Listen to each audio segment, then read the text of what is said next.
Station to room just walkable distance, నడుచుకుంటూ కూడా వెళ్ళాలి. గుడికి దగ్గరలో చాలా డార్మెంటరీస్ ఉంటాయి. పర్ పర్సన్ 200 ఉంటుంది అక్కడ.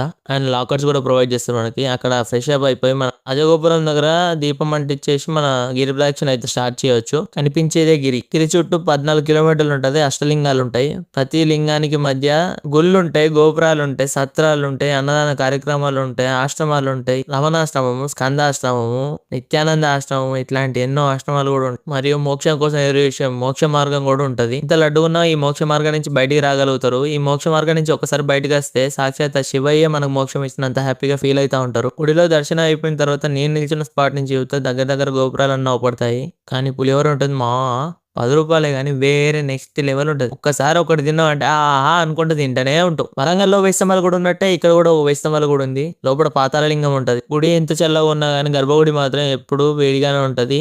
ఎందుకంటే ఇక్కడ ఉన్నది అగ్నిలింగం కాబట్టి. Siripuram golden temple